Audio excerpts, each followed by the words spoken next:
नमस्कार, आप देख रहे हैं किसान तक चैनल और मैं हूं देवेंद्र त्रिपाठी। मॉनसून के आने से पहले ही भारत के कई राज्यों में मौसम अपना तांडव दिखा रहा है। अभी तक मध्य और दक्षिण भारत के कई राज्यों पर तेज बारिश हो रही थी और उत्तर भारत के भागों में, पूर्वी भारत के राज्यों में कई जगहों पर और साथ ही मध्य प्रदेश में भी, गुजरात में भी हीट वेव का भयंकर प्रकोप लगातार जारी था। लेकिन 21 मई की शाम के समय जब उत्तराखंड और हिमाचल प्रदेश के ऊपर घने बादल बनने शुरू हुए और वो बादल नीचे दक्षिण की तरफ मूव किए, तो दिल्ली, हरियाणा और पूर्वी पंजाब के कुछ भागों के साथ साथ उत्तर पूर्वी राजस्थान, पश्चिमी मध्य प्रदेश और उत्तर पश्चिमी मध्य प्रदेश, खासतौर पर गुना, ग्वालियर और आसपास का रीजन, उत्तर प्रदेश के कई भागों में इस तरह बारिश हुई कि भयानक दृश्य लोगों ने देखा, भयानक मंजर लोगों ने देखा और इसके चलते कई जगहों पर जान और माल का नुकसान भी हुआ है। और इसीलिए कहा जाता है कि प्री मानसून में जब भी मौसम बिगड़े तो थोड़ा सावधान जरूर रहिए। कई जगहों पर भयंकर बारिश हुई है, हवा की रफ्तार बहुत ज़्यादा तेज थी। नई दिल्ली के सफदरजंग पर जो हवा की रफ्तार मापी गई है किलोमीटर में, अगर उसको देखें तो 165 किलोमीटर प्रति घंटे रही थी। सतना मध्य प्रदेश में 131 किलोमीटर, नई दिल्ली के पालम में 119 और गया जी बिहार में 102 किलोमीटर। तो कई जगहों पर थंडरस्टॉर्म और डस्ट स्टॉर्म यानी आंधी तूफान के साथ हुई इस बारिश ने व्यापक पैमाने पर नुकसान पहुंचा है। कई पेड़, अनगिनत पेड़ दिल्ली एनसीआर में गिरे हुए दिखाई पड़े हैं। इसके अलावा मध्य प्रदेश और बिहार के भागों पर, उत्तर प्रदेश के तमाम पश्चिमी क्षेत्रों पर, हरियाणा के कुछ जिलों में और उत्तराखंड के कुछ भागों पर इस तरह का नुकसान हुआ है इस बारिश के चलते। और अब हम इस वीडियो में बात करेंगे दोस्तों कि मॉनसून और अरब सागर पर लो प्रेशर या बंगाल की खाड़ी पर लो प्रेशर की क्या संभावनाएं हैं। मॉनसून आगे बढ़ रहा है बहुत तेज गति से और अनुमान यह है कि 24 या 25 में केरल के तटों पर यह लैंडफॉल कर जाएगा, यानी तटों पर पहुंच जाएगा मॉनसून, यहां पर जहां 1 जून को पहुंचता है। तो 1 जून से अगर 25 मई को पहुंचता है तो लगभग 6-7 दिन के पहले आगमन इसका हो जाएगा। और अगर हम इस रीजन पर देखें, अंडमान और निकोबार द्वीप समूह के भागों पर, दक्षिणी पूर्वी बंगाल की खाड़ी के ऊपर, तो जहां पर 22 मई को आता है मॉनसून, वहां पर 13 मई को आ गया था, यानी लगभग 11 दिन पहले। और इसी तरह से आप बाकी जगहों पर देख सकते हैं कि यहां पर श्रीलंका के मध्य भागों पर 26 मई को आता है, जबकि इस रीजन पर आप देखें यहां पर ये वाली लाइन 17 को आ चुका था। तो 9 दिन पहले यहां पर भी मॉनसून का प्रवेश हुआ है, बहुत तेज गति से आगे बढ़ते हुए केरल और तमिलनाडु के तटों के बिल्कुल करीब है। तो बहुत जल्दी ही दक्षिण भारत के भागों पर मॉनसून की बरसात शुरू हो जाएगी। लेकिन उससे पहले ही कई राज्यों में, यहां पर पश्चिमी घाट पर और पूर्वी घाट पर कई हिस्सों में, पूर्वी भारत के कई भागों में भारी बारिश आंधी तूफान के साथ देखने को मिल रही है। और ये कब तक जारी रहेगी इसकी बात करेंगे। यहां पर बंगाल की खाड़ी पर भी सिस्टम बन रहा है।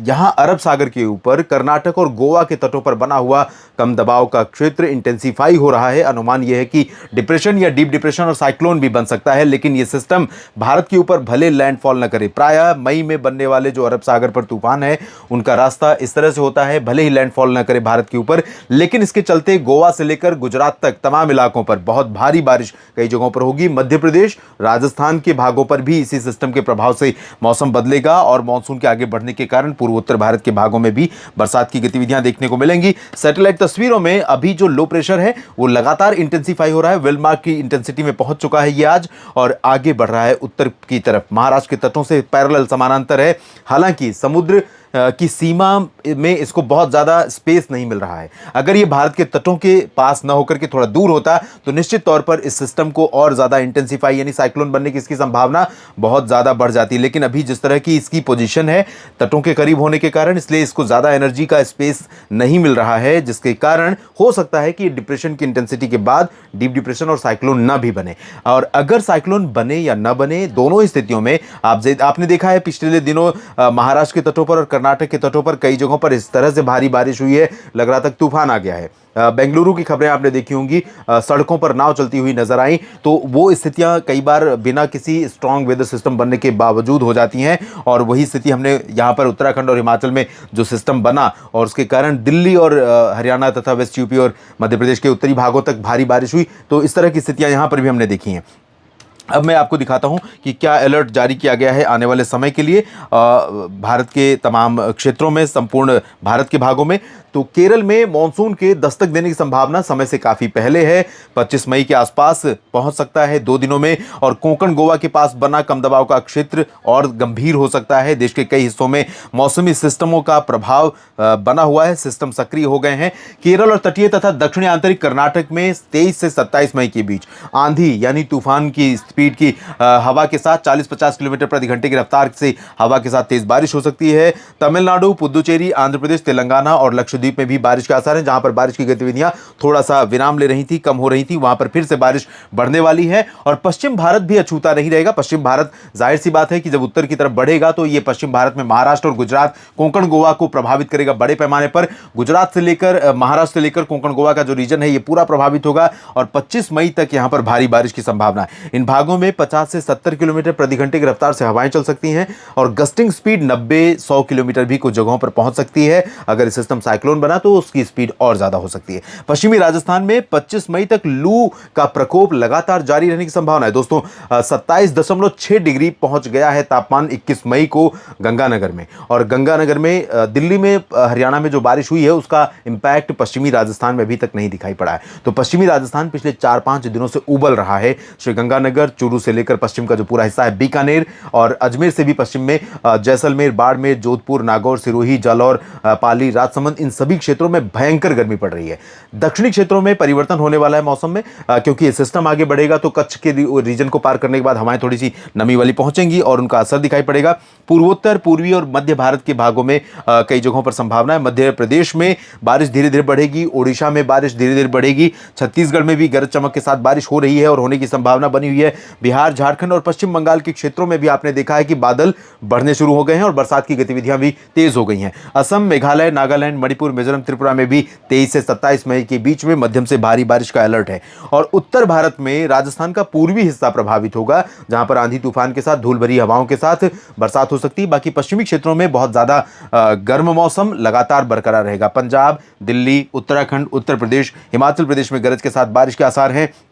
हिमाचल प्रदेश के उत्तर पश्चिम में जम्मू कश्मीर अभी सिर्फ साफ मौसम दिख रहा है, लेकिन यहाँ पर भी जो हवाएं हैं नमी वाली, जो फुटहिल से पहुँच रही हिमाचल और उत्तराखंड के ऊपर, जिन हवाओं ने बहुत अहम भूमिका अदा की है 21 मई को हुई आंधी तूफान की घटना में, तो उन हवाओं का प्रभाव अब जम्मू कश्मीर में जम्मू संभाग और उसके आसपास के क्षेत्रों पर भी दिखाई पड़ेगा। पश्चिमी राजस्थान में धूल भरी आंधी चल सकती है आज दिन में, शाम के समय। उत्तराखंड में भारी बारिश कुछ जगहों पर संभावित है, लेकिन लू चलने की चेतावनी भी उत्तर भारत के कई इलाकों में लगातार बनी हुई है। वजह यह है कि जब तक कंसिस्टेंसी बरसात में नहीं रहेगी, तब तक जैसे ही आसमान साफ होगा और एक दिन का मात्र मौका मिले, अगर पंजाब, हरियाणा, दिल्ली, पूर्वी राजस्थान और पश्चिमी उत्तर प्रदेश या दक्षिणी मध्य उत्तर प्रदेश जो बुंदेलखंड रीजन है, उत्तरी मध्य प्रदेश, तो इन सब भागों पर लू का शिकंजा फटाक से कस जाएगा। वजह यह है कि इन क्षेत्रों पर सूरज एकदम सीधी वर्टिकल लंबवत स्थिति में आ चुका है और सूरज का ड्यूरेशन बढ़ गया है। तो जैसे ही सूरज का प्रभाव इस रीजन पर पड़ता है, टेम्परेचर लगातार राइज करने लगता है। और अगर कोई फैक्टर, बादल, हवा ठंडी वाली या फिर बारिश, ये तीनों फैक्टर अगर नहीं है तो टेम्परेचर अपने चरम पर पहुंच जाता है। तो दोस्तों, चाहे लू हो या भारी बारिश हो गर्जना और आंधी के साथ, इन सभी स्थितियों में आप सभी को मैं लगातार यही एडवाइस करता हूं कि सावधान रहिए और बच कर रहिए। वीडियो में जो भी बातें मैं कर रहा हूं, उसका मकसद, उसका उद्देश्य लोगों में सनसनी फैलाना, लोगों को पैनिक करना नहीं है, लोगों को सचेत करना है, ताकि किसी भी अप्रिय स्थिति का सामना न करना पड़े, चाहे वो भयंकर लू का प्रकोप हो या आंधी तूफान के साथ बारिश हो या घाट क्षेत्र में होने वाली भारी बारिश हो तूफान के कारण, जो कि पश्चिमी भारत में देखने को मिल रहा है। तो इस जो परिस्थितियां दिखाई पड़ रही हैं, उनमें क्या असर हो सकता है आप देख सकते हैं। शहरों में जल भराव, ट्रैफिक जाम की समस्या हो सकती है, फसलों को नुकसान हो सकता है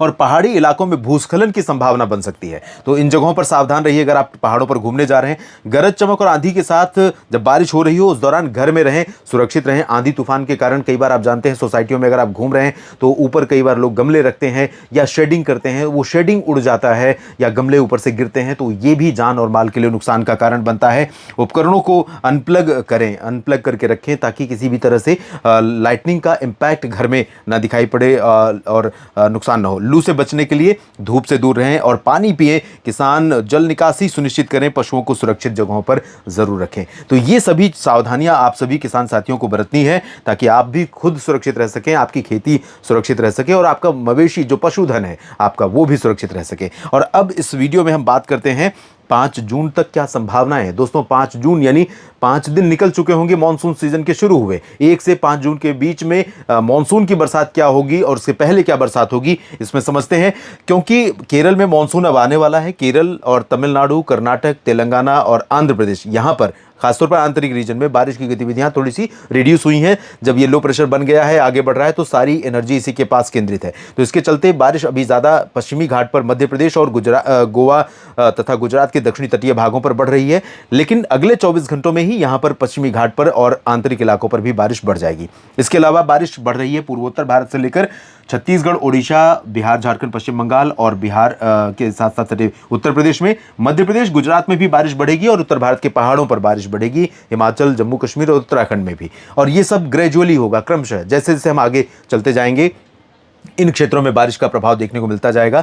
लेकिन विडंबना यह है कि राजस्थान का जो पश्चिमी क्षेत्र है दोस्तों, यहां पर मई के एंड तक कोई बहुत रिलीफ की उम्मीद अभी नहीं नजर आ रही है। अगर ये सिस्टम भले ही डिप्रेशन की इंटेंसिटी में भारत पर लैंडफॉल करता है गुजरात के रास्ते, तो निश्चित तौर पर यहाँ पर गोवा, गुजरात के उत्तर में स्थित राजस्थान के तमाम इलाकों पर बरसात हो सकती है, राहत मिल सकती है। लेकिन उसकी पॉसिबिलिटी बहुत ज़्यादा लग नहीं रही है। ये सिस्टम आगे ही जाएगा। इसके चलते भारत के पश्चिमी क्षेत्रों में, पंजाब के दक्षिण पश्चिमी क्षेत्रों में, हरियाणा के ज़्यादातर जिलों में, राजस्थान के अधिकांश भागों में, कच्छ के कुछ हिस्सों में और दिल्ली तथा उत्तर पश्चिमी उत्तर प्रदेश और पश्चिमी उत्तर पश्चिमी मध्य प्रदेश का ग्वालियर, गुना संभाग जो रीजन है, इन सभी भागों में भयंकर गर्मी का दौर जारी रहेगा। बीच बीच में आंधी तूफान की घटनाएं पूर्वी राजस्थान, पंजाब और हरियाणा, दिल्ली तथा पश्चिमी उत्तर प्रदेश और उत्तर पश्चिमी मध्य प्रदेश में देखने को मिलेंगी। पश्चिमी राजस्थान में हो सकता है आंधी की घटनाएं आए, लेकिन ये आंधी की घटनाएं भी आफत बन सकती हैं और कोई राहत यहां पर फिलहाल संभव नहीं है।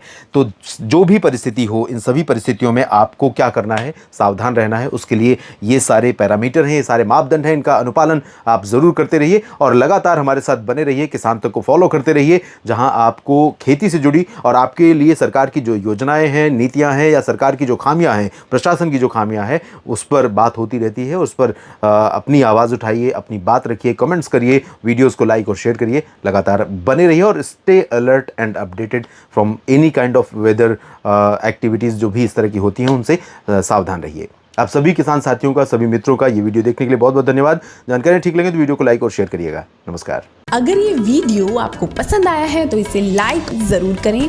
अगर चैनल अभी तक सब्सक्राइब नहीं किया है तो कर लें और नोटिफिकेशन पाने के लिए बेल आइकन भी दबा दें।